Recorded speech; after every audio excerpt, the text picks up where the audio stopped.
are you all today? Happy Tuesday. We are up to day 3 of our alignment practice, balancing the chakras. And today is all about the solar plexus. And if I be honest, this is probably the hardest one for me. I felt like the sacral was, but when I got to doing my shadow work and when I got to looking at my body and my history and my family's history, I feel like the root and the shadow work had a lot to do with generations before me. But the one that I struggled with the most personally was the solar plexus. And at the height of my practice, I felt like, whoo, baby, I was thriving. But I hit some hurdles again, and then I got divorced, and then I was back on my own again, and I was in this kind of infancy stage of figuring out myself as an adult again. And so it kind of led back to the solar plexus being out of whack. And over the last year, that has been the case. I told you, I don't want to keep bringing it up, but you all know that there's been a lot of loss over the past year just in my personal life. And so figuring out this core identity, it's there. And I do feel like it exists now and it is thriving, but the remnants of what took place, I'm still having to strengthen. And we'll get into that. But as I got ready to pull the scripture for today, I don't know. I see things different. Scripture speaks to you as it may. I don't feel like anything that I teach is in alignment, but it speaks to people differently. So let me just run you through what I felt. So we're in Ephesians, and it's Ephesians 3, and we're going to start in verse 14. I'll tell you where we end, probably in verse 21. But it says, "For this reason I kneel before the Father, from whom every family in heaven and on earth derives its name. I pray that out of his glorious riches he may strengthen you with power through his Spirit in the inner being, so that Christ may dwell in your hearts through faith.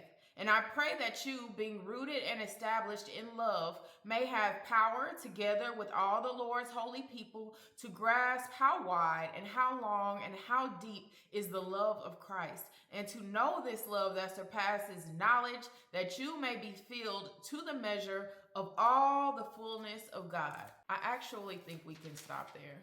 Yeah, we can stop there. So let's break this down. Why do I feel like this is so prevalent?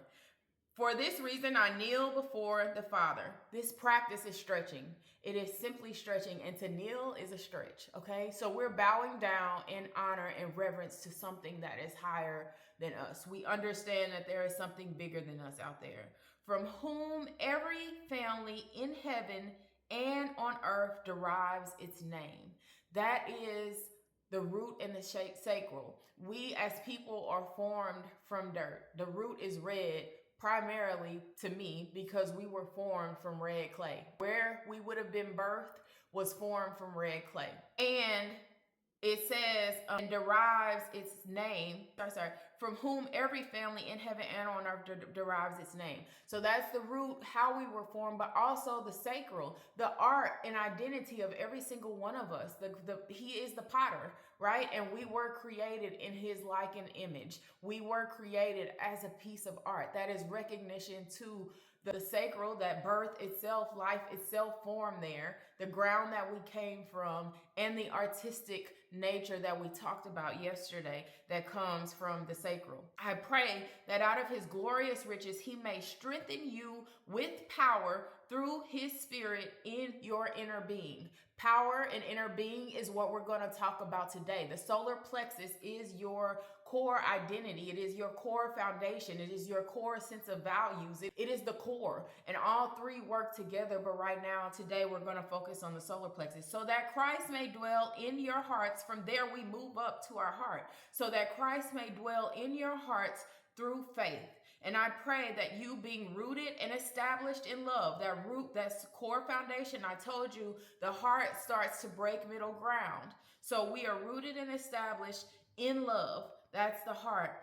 "May have power together with all the Lord's holy people." To me, that is still the throat. That is still you. Remember, we talked, the throat speaks up for justice. It speaks up for other people. It disciples. It helps. It works in community and network. That is your voice. "Together with all the Lord's holy people to grasp how wide and how long and and high and deep is the love of Christ. We need to understand that we are all God's children. Whether somebody is a believer or not, they are still likened and made and created in his image. So how do you find ways to get along with even the people that don't believe the same as you?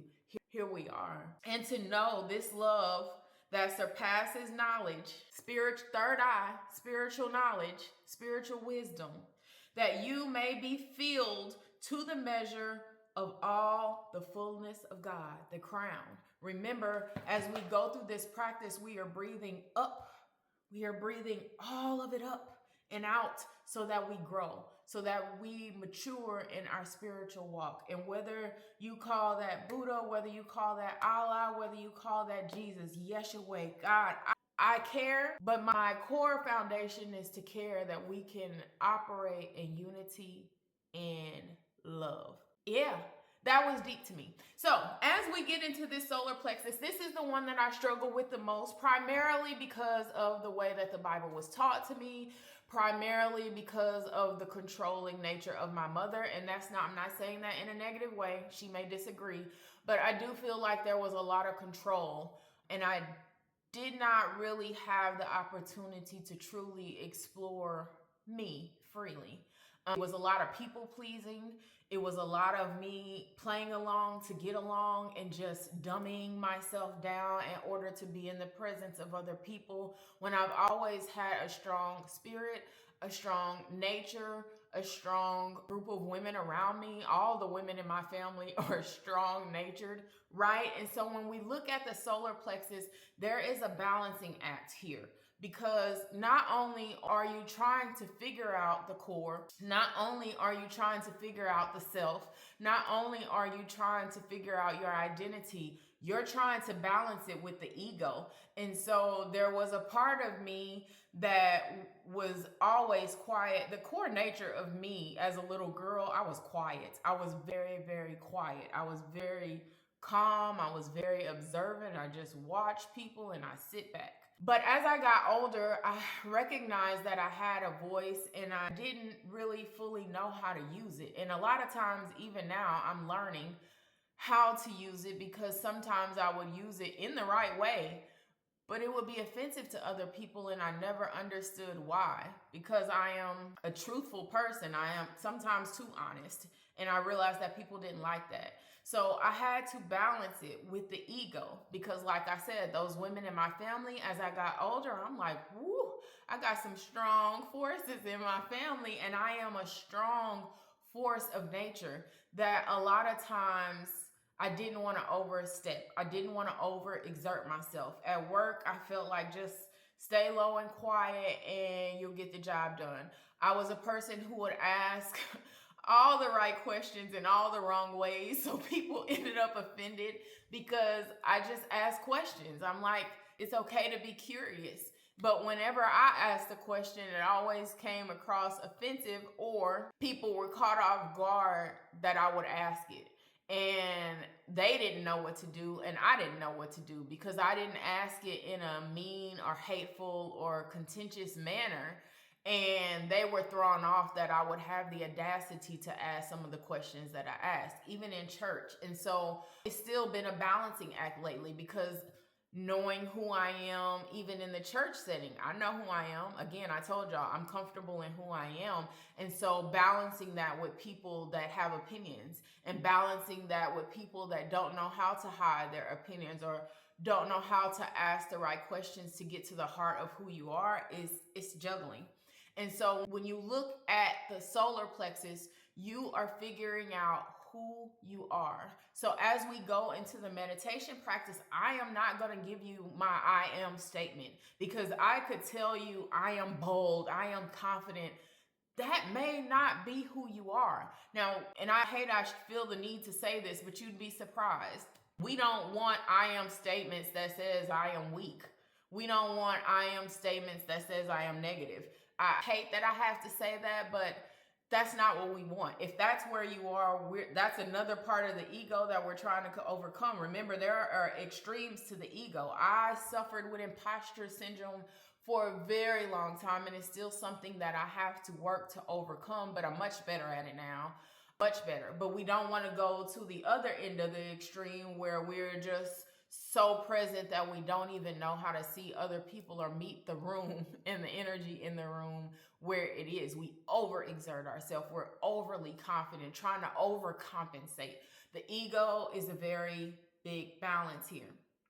So when you figure out your I am statements before we get to the mat and before we get to the actual alignment practice, I really want you to journal out your I am statements. And this is I am statements of knowing and processing who you are outside of everybody else, outside of other opinions. If you are quiet, I am feminine, I am soft. Some of you are. I'm not soft. I desire to be softer, and that may come with time. I'm not soft. I'm just gonna own that. I am not soft. I am confident. I am goddess. I am. See, even I have to do it myself because I know them, but I still need to take the time to do this myself because who I am is changing. And so as you grow and as you change, you may need to regroup on this process. But I am strong. I am bold in a humble way, but I am humble. I am meek. Even though I have that strong sense of presence, I am still very meek and mild. I am. And so you have to find your I am statements. I will not be giving these to you. This is where you have to do the work for yourself and you have to know who you are. So as we jump into the solar plexus, some of the other things that come up, this is really, if you have a lot of gut issues, this is solar plexus. And so I told you all, the stress of my life over the past year has led to gut issues. I can feel it. I know it. That transverse abdominis is not as strong as it used to be. Now it's there. I still have a great strength in my core, but that nervous energy that runs behind the scenes in the nervous system in the pit of my stomach, if you have a leaky gut, if you have abdomen issues, if you have liver issues, if you have just any gut health issues, that is the solar plexus and you want to strengthen it. So let me take this a step further because in this practice, balancing it in just this meditation is not going to be enough. And that's where we have to get to the mat. That is where yoga comes into play. That is where we're going to have to do more core strengthening exercises. That is where we are going to have to do a lot of meditation, a lot of breathing and breath work. And I need it myself. So again, as we grow, we're growing together, right? Because I am hell bent on growing my business. And that is also where you should be because that core sense of identity, remember that creativity, it's rising up. Now you got to put it into practice. Now you got to believe in who you are. Now you got to believe in what you say. Now you have to put action into play and do the things that you need to be doing in order to thrive. And that may be at work. That may be in the corporate life. For me, it might have to be temporarily because two things can be true at the same time. And my corporate world is my corporate world. There is a place for me there. I'll say that. There is a place for me there. I have to tread lightly since I'm still looking for a job. There is a place for me there. But what I would love to be doing is this.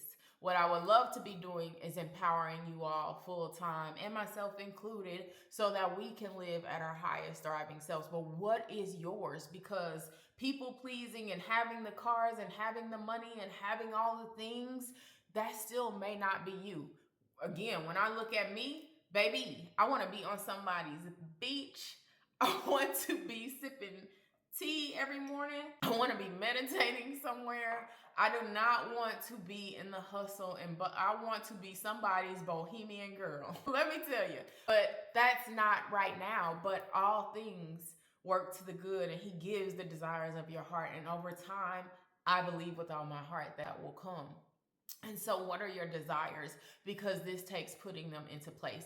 This is also your discipline. So as we talk about the career path or what it is that you need to do, this is also discipline. And this is an area where I teeter. And so I'll start posting more videos where we kind of do this work together. When we talk about that core, one of the main things that my foot reflexology doctor told me that I needed to do was give up coffee. And so It has been back and forth all year. At the top of the year, I gave up coffee, but after the fast was over, I went right back. And so I am 3 weeks in, no coffee. And I can tell you that, God is patient and He takes His time. How much time you take is how much longer you're going to suffer with the issue. And so, yes, some days I feel like I want coffee, but overall, this time has been probably the easiest that it has been. I have my tea this morning. I'm not going to tell you that some days I don't wake up and just want coffee, but when I think about it, do I really feel any different in my body? I really don't. I feel the good benefits of it. And like I told you all, when I went, He told me my body is proud of the changes that I made. But there's still some other areas where I need to be more disciplined in meal prepping. I need to be more disciplined in making sure that I have scheduled and planned out my meals. And so we'll get into all of that. But your solar plexus is also your discipline. And so this encompasses a lot. I hope that you read and go back and study the scripture. Remember, it's Ephesians 3:14 through 19. I hope that you go back and meditate on that and take it with you, carry it out with you as we get into the meditation. But we're going to do the same thing. We're going to be sitting in the same position. We're going to do the same 10 minutes. But when I come back, we will be on the floor doing our meditation practice. Until next time, you all keep inhaling all the good life that there is for you to sustain and take in, and all the good oxygen that is nourishing and pushing out anything that does not serve you, anything that can lead to death, anything that is hard and difficult. Let the shits go. Until next time, I will see you on the flip side. I love you.